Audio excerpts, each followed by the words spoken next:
नमस्कार दोस्तों, आप देख रहे हैं इंडिया नाउ। आज हम उस सच्चाई की परतें खोलने जा रहे हैं जिसे सुनकर किसी का भी दिल भर आएगा।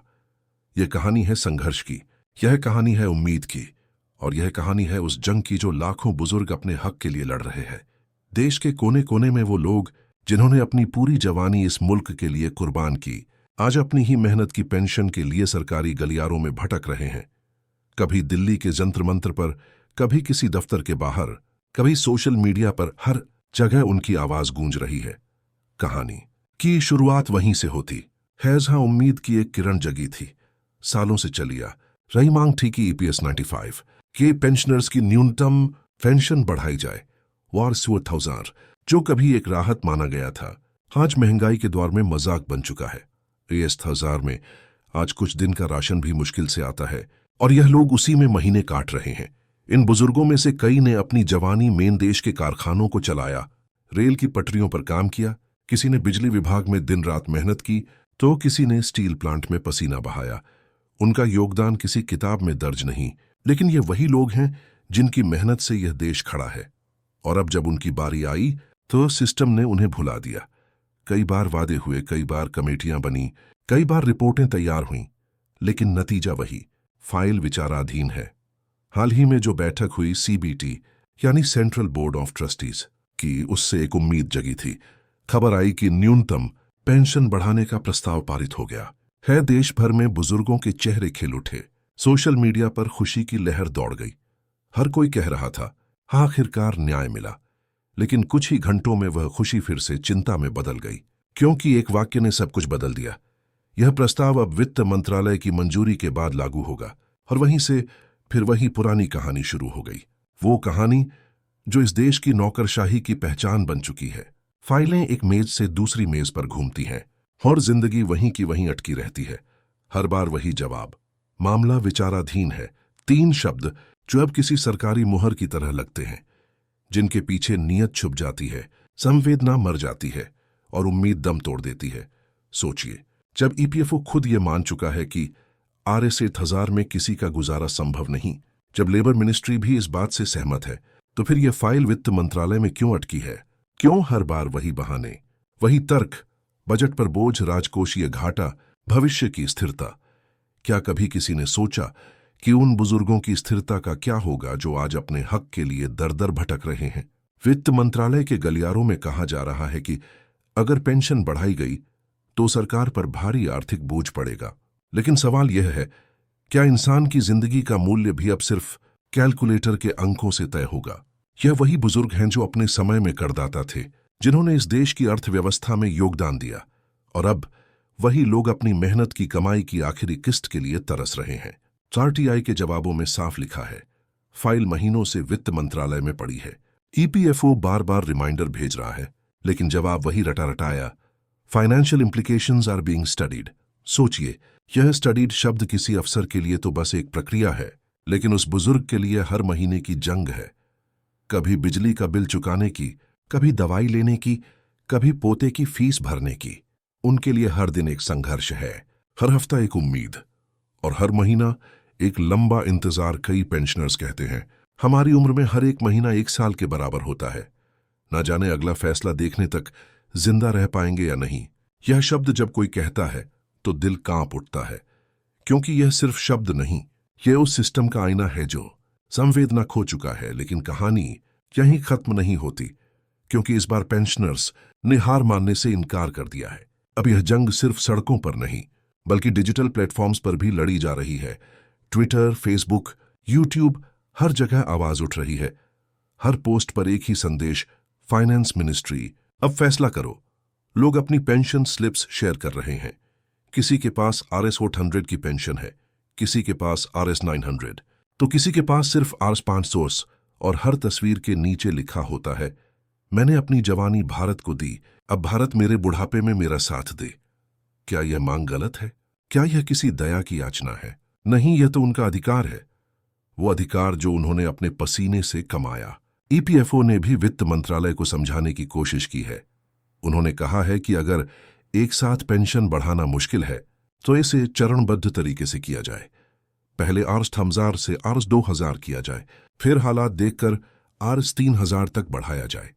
कितना सरल और मानवीय सुझाव है, लेकिन क्या यह सुना जाएगा या यह भी अंडर एग्जामिनेशन में चला जाएगा? वित्त मंत्रालय में अब दो राय बन चुकी हैं। एक खेमा कहता है अब बदलाव जरूरी है, नहीं तो विश्वास टूट जाएगा। दूसरा कहता है अगर आज बढ़ोतरी दी तो कल और दबाव बढ़ेगा। इन दो खेमों की रस्साकशी में जो कुचला जा रहा है वो है हमारे बुजुर्ग, हमारे समाज की जड़ें। कितनी विडंबना है, 3 मंत्रालय, 3 राय, लेकिन पीड़ा एक ही वर्ग को। सीबीटी ने तो अपनी सहमति दे दी, लेबर मिनिस्ट्री ने भी हामी भरी। अब गेंद वित्त मंत्रालय के पाले में है, लेकिन वहां सन्नाटा है, वो सन्नाटा जो हर गुजरते दिन के साथ किसी बुजुर्ग की उम्मीद को मार रहा है। देश के कई हिस्सों में अब गुस्सा बढ़ने लगा है। लखनऊ, पुणे, नागपुर, इंदौर, हर जगह छोटे छोटे प्रदर्शन हो रहे हैं। लोग बैनर लेकर खड़े हैं। सीबीटी ने मानी बात, फाइनेंस मिनिस्ट्री चुप क्यों? वो अब सवाल पूछ रहे हैं, लेकिन जवाब देने वाला कोई नहीं। और यही वो पल है जहां यह आंदोलन एक जनभावना बन गया है। अब यह सिर्फ 60 लाख पेंशनर्स का मुद्दा नहीं रहा, यह देश की आत्मा का सवाल बन गया है। क्योंकि यह सिर्फ पैसों की बात नहीं, यह सम्मान की बात है। एक रोटी की नहीं, इज्जत की बात है। इंडिया नाउ इस संघर्ष की हर आवाज को आप तक ला रहा है, क्योंकि यह सिर्फ रिपोर्टिंग नहीं, यह एक जिम्मेदारी है। कई सांसदों ने अब खुलकर कहा है इस मामले को लटकाना अब ठीक नहीं। कई नेताओं ने वित्त मंत्री से मुलाकात की है और कहा है कि यह सिर्फ वित्तीय नहीं, मानवीय संकट बन चुका है। वो समझते हैं कि यह करोड़ों लोगों की भावनाओं से जुड़ा मामला है, और अगर इसे नजरअंदाज किया गया तो इसका असर सिर्फ अर्थव्यवस्था पर नहीं, राजनीति पर भी पड़ेगा। लेकिन सवाल वही, कब तक? कब तक यह देरी चलेगी? कब तक ये फाइलें टेबलों पर घूमती रहेंगी जबकि लोगों की उम्र निकलती जा रही है? अब वक्त आ गया है कि यह देश अपने बुजुर्गों से मुंह मोड़ना बंद करे, क्योंकि जिन्होंने हमें बनाया, हम उन पर एहसान नहीं, कर्ज चुकाना बाकी है। यह सिस्टम अब जागे या फिर जनता उसे जगा देगी, और यही इस कहानी का असली मोड़ है, जहां संघर्ष, संवेदना और सच्चाई तीनों आमने सामने है। दोस्तों, कहानी यहीं खत्म नहीं होती। असल जंग तो अब शुरू हुई है, क्योंकि जब एक फाइल सरकार के 3 दफ्तरों के बीच फंस जाती है तो सबसे बड़ा नुकसान उस आम आदमी को होता है जिसकी उम्मीदें उसी फाइल से जुड़ी होती हैं। वित्त मंत्रालय की गलियारों में अब भी वही पुरानी बहस चल रही है। एक तरफ अधिकारी कहते हैं अगर पेंशन बढ़ाई गई तो फंड पर बोझ पड़ेगा। दूसरी तरफ कुछ ईमानदार आवाजें कहती हैं अगर अभी नहीं किया गया तो विश्वास टूट जाएगा। ये 2 सोचों की लड़ाई है, एक जो सिर्फ आंकड़े देखती है और दूसरी जो इंसान को देखती है। लेकिन अफसोस, आज के सिस्टम में संवेदना की आवाज बहुत धीमी पड़ गई है। ईपीएफओ के कुछ अंदरूनी सूत्रों ने बताया कि पिछले 3 महीनों में उन्होंने वित्त मंत्रालय को कम से कम 5 बार याद दिलाया है। हर बार एक ही जवाब, फाइनेंशियल इम्प्लीकेशंस अंडर स्टडी। सोचिए, किसी अधिकारी के लिए ये बस 3 शब्द हैं, लेकिन एक बुजुर्ग के लिए ये 3 शब्द 3 महीने की भूख, 3 महीने का इंतजार, 3 महीने की चिंता बन जाते हैं। उनके लिए ये स्टडी नहीं, उनकी जिंदगी की परीक्षा है। हर महीने जब बैंक में सिर्फ 8,000 आते हैं तो वो रसीद नहीं, ताना लगता है। एक दर्द भरी याद कि सिस्टम ने उन्हें भुला दिया है। कई पेंशनर्स कहते हैं हमने इस देश के लिए काम किया, अब ये देश हमें भूल गया है। और सच पूछिए तो यह वाक्य सिर्फ एक शिकायत नहीं, हम सबके लिए शर्म की बात है। ईपीएफओ ने सरकार के सामने एक नया प्रस्ताव रखा है। अगर बजट पर दबाव की चिंता है तो चरणबद्ध तरीके से बढ़ोतरी लागू की जाए। पहले आर्स 2000, फिर आर्स 3000 और फिर धीरे धीरे सम्मानजनक स्तर तक लाया जाए। यह एक व्यावहारिक रास्ता है, लेकिन अफसरशाही का रवैया वही पुराना, देखेंगे, सोचेंगे, विचार करेंगे। भारत में फाइलें कभी मरती नहीं, बस सो जाती हैं, कभी किसी टेबल पर, कभी किसी मंजूरी के इंतजार में। और जब तक वो फाइलें जागती हैं, कई जिंदगियां खत्म हो चुकी होती हैं। देश के अलग अलग हिस्सों से अब आवाजें और बुलंद हो रही हैं। कई जगह पेंशनर्स फिर सड़कों पर उतर आए हैं। कुछ शहरों में शांतिपूर्ण धरने, तो कहीं डिजिटल कैंपेन, हर जगह एक ही नारा, हम दया नहीं, अधिकार मांगते हैं। यह लड़ाई अब सिर्फ आर्थिक नहीं रही, यह नैतिक बन चुकी है। वो लोग जो कभी इस देश की रीढ़ थे, आज सिस्टम की अनदेखी का शिकार है। कई बुजुर्गों ने कहा हमें अब डर नहीं, बस न्याय चाहिए। किसी ने ट्विटर पर लिखा हर फाइल जो रुकी है उसमें हमारी उम्र बंद है। किसी ने लिखा हर बार कहते हैं मामला विचाराधीन है, क्या हमारी जिंदगी भी अब विचाराधीन है?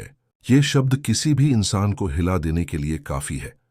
क्योंकि यह किसी गुस्से का नहीं बल्कि टूटे हुए विश्वास का इजहार है। वित्त मंत्रालय की एक बैठक में कुछ अफसरों ने कहा, अगर पेंशन बढ़ा दी गई तो बाकी योजनाओं पर असर पड़ेगा। लेकिन वहीं एक सीनियर अधिकारी ने जवाब दिया, अगर इन बुजुर्गों का भरोसा टूट गया तो पूरी व्यवस्था पर असर पड़ेगा। ये वही फर्क है जो आंकड़ों और इंसानियत के बीच होता है। कई सांसदों ने भी अब खुलकर बोलना शुरू कर दिया है। उनका कहना है कि यह मामला सिर्फ मंत्रालयों का नहीं, पूरे समाज का है, क्योंकि जब एक सरकार अपने बुजुर्गों की नहीं सुनती तो वो अपना नैतिक अधिकार खो देती है। राजनीतिक गलियारों में अब ये चर्चा तेज है। कुछ इसे सिस्टम की नाकामी कह रहे हैं, कुछ इसे वित्त मंत्रालय की हठधर्मिता बता रहे हैं। लेकिन जो भी हो, सच्चाई यह है कि लाखों लोग अब और इंतजार नहीं कर सकते। लखनऊ से लेकर चेन्नई तक, नागपुर से लेकर पटना तक, हर जगह यह आंदोलन अब नया रूप ले रहा है। कहीं लोग शांतिपूर्वक धरने पर बैठे हैं तो कहीं सोशल मीडिया पर डिजिटल मार्च निकाल रहे हैं। ट्विटर पर एक हैशटैग ट्रेंड कर रहा है, the finance ministry decide now. Her tweet में दर्द झलकता है। किसी बुजुर्ग ने अपनी पेंशन स्लिप की फोटो डाली है, 4,900 लिखा है और साथ लिखा, इतने में आप एक कप कॉफी पीते हैं, हम पूरा महीना निकालते हैं। ये पंक्ति झकझोर देती है, क्योंकि यह सिर्फ तुलना नहीं, यह सच्चाई है। इसी बीच ईपीएफओ के भीतर से खबरें आ रही हैं कि वो इस मुद्दे को लेकर गंभीर हैं। कई बार उच्च स्तर पर चर्चा हुई और अधिकारियों ने साफ कहा, 8,000 में गुजारा नामुमकिन है। यह अपने आप में एक बड़ी बात है, क्योंकि सिस्टम के अंदर से अगर संवेदना की आवाज उठे तो इसका मतलब है कि बदलाव करीब है। लेकिन सवाल अब भी वही है, वित्त मंत्रालय का ताला कौन खोलेगा? कई अर्थशास्त्री भी मानते हैं कि 8,000 की पेंशन आज के दौर में अपमानजनक है। उन्होंने कहा है कि कम से कम 3,000 की पेंशन तो होनी ही चाहिए, ताकि लोग सम्मानजनक जीवन जी सकें। अगर सरकार चाह ले तो ये कोई असंभव काम नहीं है। ईपीएफओ के फंड और सरकारी सहायता से यह बोझ संभाला जा सकता है, लेकिन इसके लिए जरूरी है एक राजनीतिक इच्छा शक्ति, जो फिलहाल नजर नहीं आ रही। और यही इस कहानी का सबसे दर्दनाक हिस्सा है, क्योंकि जब निर्णय लेने वाले संवेदना खो देते हैं तो फाइलें मोटी हो जाती हैं और दिल छोटे। अब बात करते हैं उन लोगों की जो इस पूरी लड़ाई के असली चेहरे हैं। एक बुजुर्ग महिला, नाम नहीं बताना चाहती, उन्होंने कहा, मैंने 30 साल बैंक में काम किया, अब हर महीने 1,000 मिलते हैं, इससे क्या करूं? बिजली का बिल दूं या दवाई लूं? उनकी आंखों में आंसू थे, लेकिन आवाज में गुस्सा नहीं, बस थकान थी। एक और बुजुर्ग बोले, अब लड़ने की ताकत नहीं बची, लेकिन हारने का इरादा भी नहीं है। उनकी आंखें सब कह गईं, ये लोग कोई मुफ्त नहीं मांग रहे, ये लोग कोई एहसान नहीं चाहते, ये लोग बस वही मांग रहे हैं जो उनका अधिकार है। ये देश अगर अपने बुजुर्गों का सम्मान नहीं कर सकता तो विकास के सारे दावे खोखले हैं। इंडिया नाउ इस कहानी को सिर्फ रिपोर्ट नहीं कर रहा, बल्कि इसे एक आंदोलन की आवाज बना रहा है, क्योंकि यह सिर्फ पेंशन का मुद्दा नहीं, यह संवेदना की परीक्षा है। अब वक्त आ गया है कि वित्त मंत्रालय जवाब दे, क्योंकि हर देरी, हर टाल मटोल अब एक अपराध बन चुकी है। वो अपराध जो लाखों जिंदगियों पर भारी है। हर बार जब कोई अधिकारी विचाराधीन लिखता है तो उसके पीछे किसी की धड़कन रुक जाती है। हर बार जब कोई फाइल आगे नहीं बढ़ती तो किसी के घर का चूल्हा ठंडा पड़ जाता है। अब यह इंतजार खत्म होना चाहिए। सीबीटी ने काम किया, ईपीएफओ ने मॉडल दिया, लेबर मिनिस्ट्री ने सहमति दी। अब जिम्मेदारी एक ही जगह है, वित्त मंत्रालय। अगर वो चाहे तो आज ही यह मंजूरी दी जा सकती है, और अगर वो नहीं चाहता तो कोई ताकत कुछ नहीं कर सकती। इतिहास गवाह है, जब जनता एक सुर में बोलती है तो सबसे ऊंची दीवारें भी गिर जाती हैं। आज वही वक्त है। यह आवाज अब सिर्फ एक मांग नहीं, यह आंदोलन है, यह पुकार है उन लोगों की जो अब भी अपने देश से उम्मीद रखते हैं। तो आइए इस आवाज को और बुलंद करें, डर छोड़ें, सवाल पूछें और अपने हक के लिए डटे रहें, क्योंकि देर से मिला न्याय भी अन्याय होता है। और अब समय आ गया है कि इस अन्याय का अंत हो। इंडिया नाउ इस जंग की हर हलचल आप तक लाता रहेगा। हर अपडेट, हर खबर, हर सच साफ शब्दों में, बिना झूठ के, बिना डर के, क्योंकि यहां हम बात करते हैं सिर्फ सच की, संवेदना की और सम्मान की। जो सही है वही बोलेंगे, जो गलत है उसे उजागर करेंगे। जब तक न्याय नहीं मिलता, जब तक हर बुजुर्ग को उसका हक नहीं मिलता, यह आवाज गूंजती रहेगी। आप देखते रहिए इंडिया नाउ। जय हिंद।